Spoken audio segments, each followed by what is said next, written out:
to you. Welcome. Those of you who aren't here in class, and those of you who've already written this, I forgot to add this to your notes. Just add the handwritten part to your notes. It's about the value of x for the midpoint formula. So that value of x is going to be halfway between what you would have used for the left-hand Riemann sum or the right-hand Riemann sum. So for instance, if the left hand would start at f of 1, and the right hand would start at f of 2, then the midpoint would start at f of 3/2, halfway in between. But the midpoint Riemann sum is not the average of the left hand and the right hand sum. So that's very important to remember. Okay? So just put that into your notes so you never forget. And we're going to continue with Riemann sums.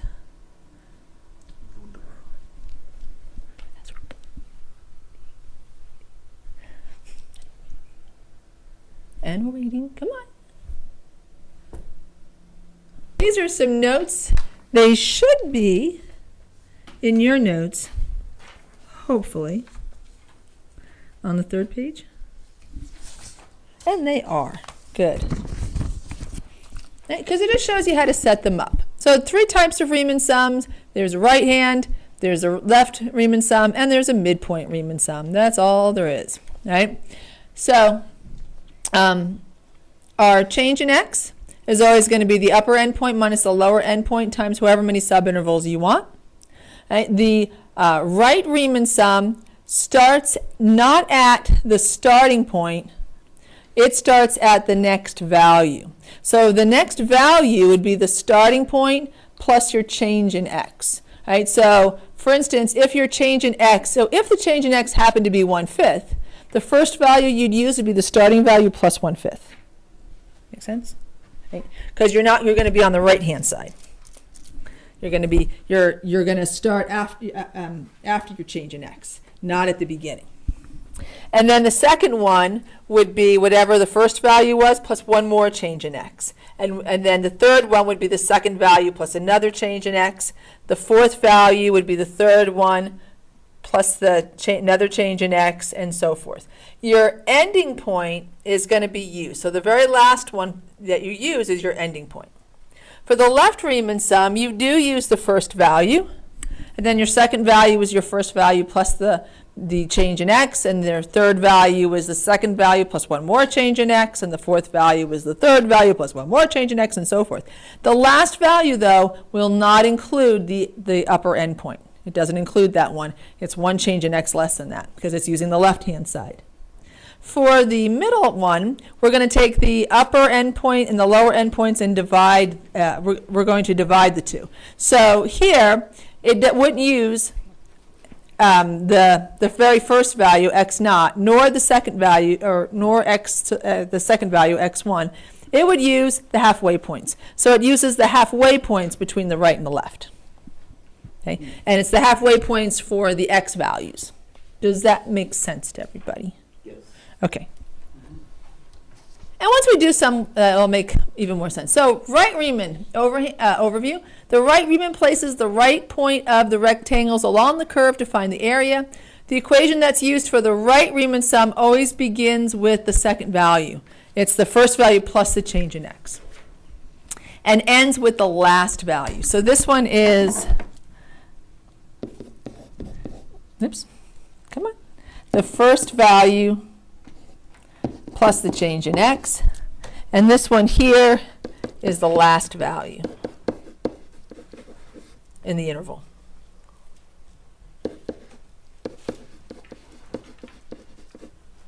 Okay.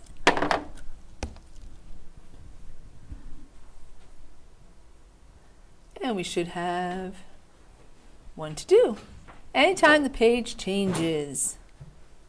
All right, so right Riemann sum. Right? So this part here is just your change in x, ending value minus starting value divided by number of subintervals, and we're going to start with the first value, and then each one of these is the one before it plus the change in x. So it's just the previous term plus the change in x. That's the x values. Given the problem below, what do we need? So what do we need to find the area under the curve using the right Riemann sum? There are three things we need. What do we need to know? See if you guys can come up with all three. You need to know what delta x is. Okay, we need to be able to find delta x. How do we find delta? What do we need to know to find delta x? Starting and ending point of the interval. We need the starting and ending point. And then the number of rectangles that you're using. Number of subintervals, and one more thing.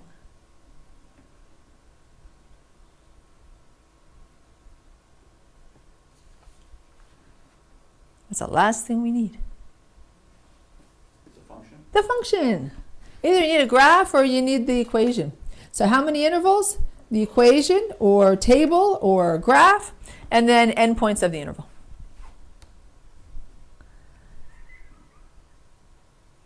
And so here's our first one. This is going to be a right Riemann sum. So page changes. There we go. So we have f of x equals 1 over x. Right? We have our starting point is 1, our ending point is 2. We want 4 subintervals. So our change in x, I think this one's in the notes, is 2 minus 1 divided by 4.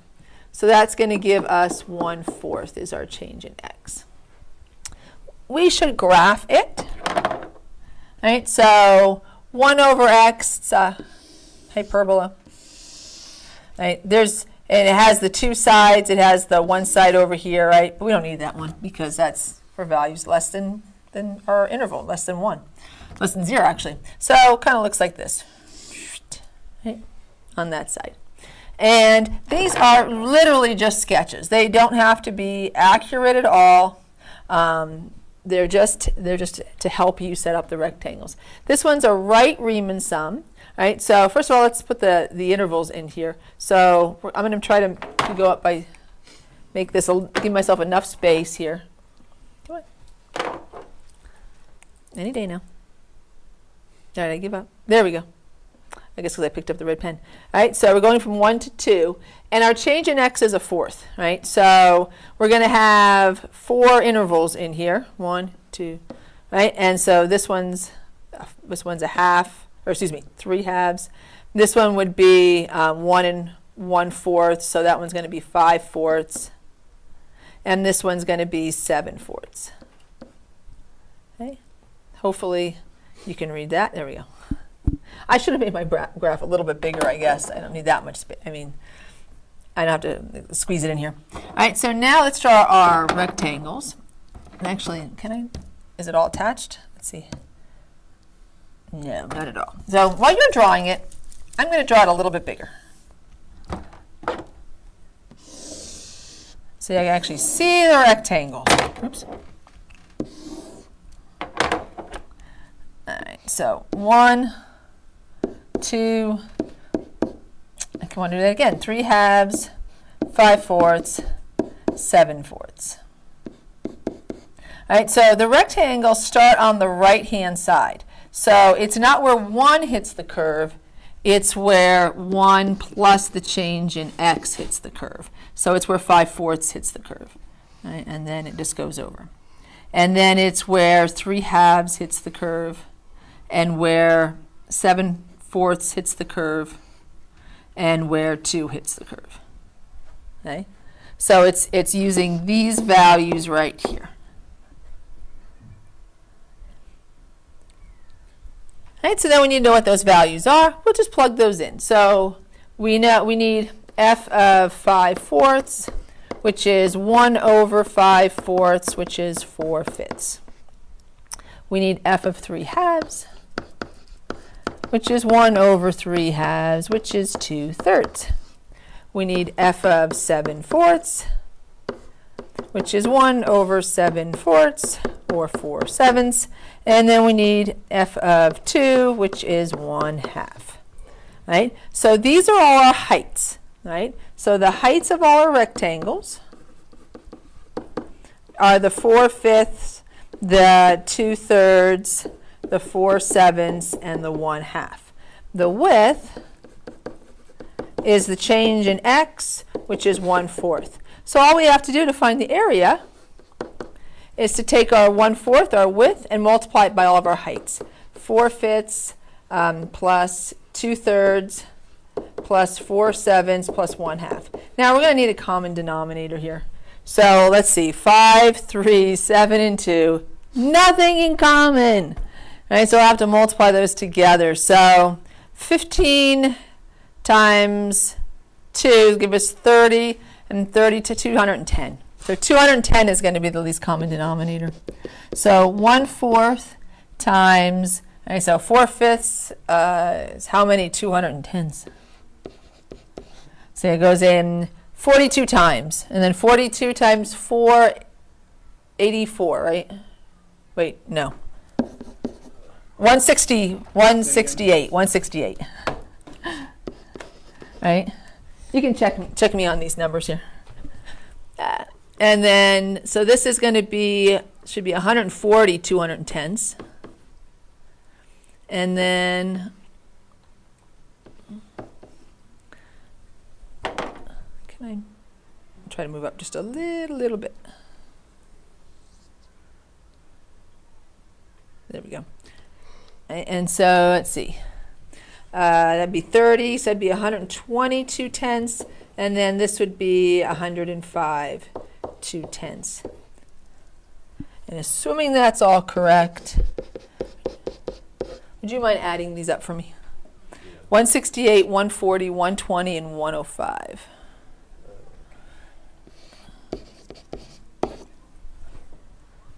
How did we figure out that delta x was 1/4? It's 2 minus 1 divided by 4. So it's the upper endpoint minus the lower endpoint divided by number of subintervals. Got it. 533 over 210. Okay. What if that? No, it's not going to reduce at all. No, it doesn't. So 533 over 840. Oops, is our area using a Riemann sum. Now I put this in your notes for you already. A right Riemann sum is going to overestimate an increasing function and underestimate a decreasing function. So notice all that white space that our bars didn't reach, right, because we were going for the lower value. And that's essentially the steps for a right Riemann sum, Great. What did we just find out? the area under that curve. Ah, okay. Massive So percentage of error. you all take notes that you're watching. So this class is being taped live for you, for your benefit.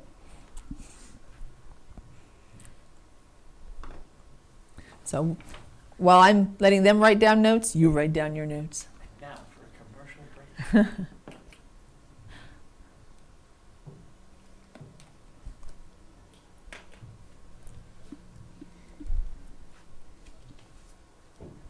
Anybody need this page up? 0.63. This is That's what that is. 0.63. Is that what that radius is? No, is it 0.63? Yeah. Is it exact? No, it would be, It's like It's. yeah. 0.63. Well, you'll want the exact as much, unless it's like a multiple choice and it has it as a decimal. It's exact as we can be for our area under our curve. So let's look at the left, I think is what's next, or maybe I have one more right. So what would the unit for that be? Well, it really wouldn't, it would depend on the problem. Okay. So when we see a word problem, then it'll have units. Yeah. So right now we wouldn't have any units. So this one again is another right Riemann sum. All right, so we'll graph that. X to the fourth kind of looks like x squared, except a little flatter. And it's going to be right over the origin, so like that. All right, and wish I'd made it a wider. So we're from 1 to 5 here. So I can make that a little wider. There we go. Magic of technology. There. All right, so 1. There'll be skinny rectangles, 2, 3, 4, 5. And it is the area under the curve, okay, not over the curve. Right, so this is a right Riemann sum, so it's the right-hand sides that are going to hit. So let's find our change in x first before we do anything else. And so our change in x is going to be 5 minus 1 divided by 8. So that's going to be 4/8 or 1/2. So let's see if I can subdivide these. So that's how wide our rectangles are going to be. So unfortunately, I should have made it a little wider outwards. And actually, maybe I will. Because quite honestly, I don't need any of the positive values. So let me draw the, I don't need any of the negative values, just the positive values. So let's make this a little wider. I keep forgetting. I need more space. There. Doesn't have to look very accurate. Just needs more space. So here, let's not make it on the ground though. There we go. Good enough. Now, it actually goes to 0, 0 here. But let's just maybe say just end it or something. There we go. All right, so now maybe we can squeeze that in.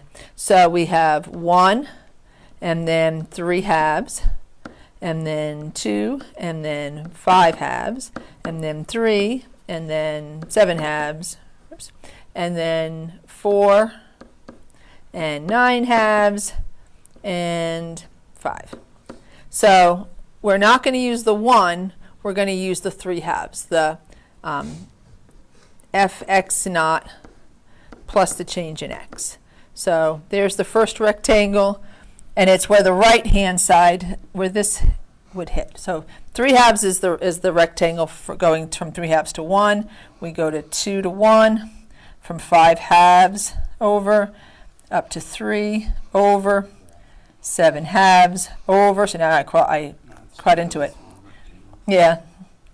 4. So now you can see that we're overestimating. We're including some that's not under the curve because we're using the right-hand side. So notice it, oops, I gotta keep on going. One more rectangle. All right, so notice it does include the last value, which is the 5 there, which you can't see, it's up in the air. Okay? So it overestimates a little bit. And these are not beautiful rectangles by any stretch. However, they give you the idea. So now we need all the values. So I guess I'll put it up here. We're going to need f of 3 halves is the first value. And f of 2, and f of 5 halves, and f of 3, and f of 7 halves, and f of 4, and f of 9 halves, and f of 5. All right, so I'll do the easy ones first.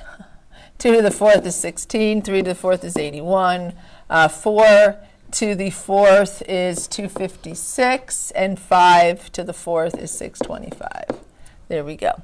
So now we need the other ones. 3 halves to the 4th is going to be 81/16. 5 halves to the 4th, I'm just going to put a little 4 there, is going to be 625/16. 7 halves raised to the 4th power is going to be, I have no idea what 7 to the 4th power is.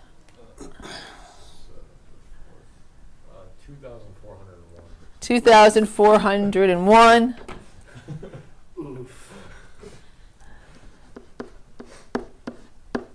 How about 9 to the 4th? 6,561. 6,005. What was it? 6561. 6561. All right. So the nice thing is, at least they all have the same denominators, and they're all just whatever the number is to the 4th power. So we're going to define the area here.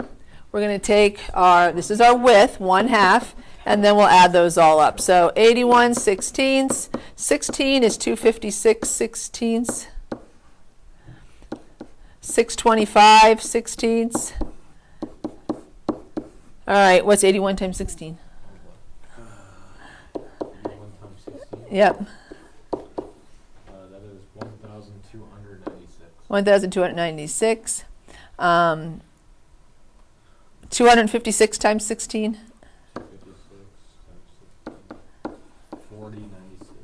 4096 sixteenths, 6561 sixteenths, and then 625 times 16. Oh, you know what I should have done? 10,000. Well, I already did this, so what's that? 10,000. 10,000? Exactly. What I should have done is added the 16, the 81, the 625, the 256 separately, and added the ones with the 16 separately. Ah! If you want, I'll erase it. All right. Oh, I just changed them all to 16s. No, I'm halfway through this. All right. At this point. At some point, unless what we added was a perfect number, we're going to have to change it to 16s anyhow.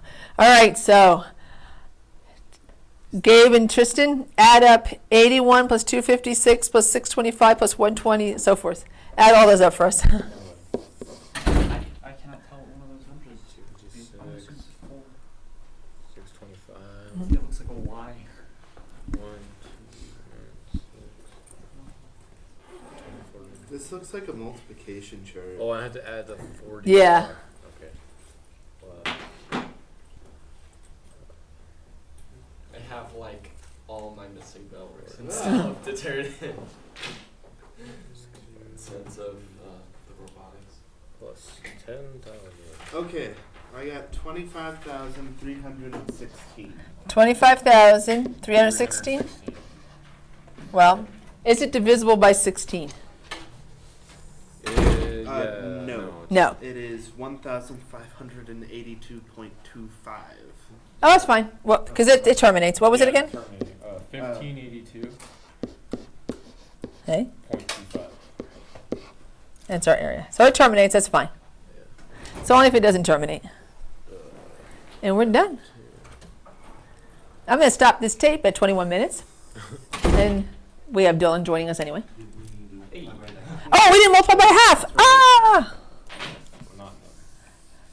Don't watch this, people. By 16. So, yeah, we have this. What was it again? It was 2,500 or 25,316. we were so impressed that we found this. All right, now let's divide this by 2. All right, so that's going to be 1, 2, 6, and then 5, 8. All right, is 12658 divisible by 16? Still should be terminating. All right. Divided by 16 is 791.125 or 1/8. Okay, say it again. 791.125. All right, this is fine because it terminates. Yeah.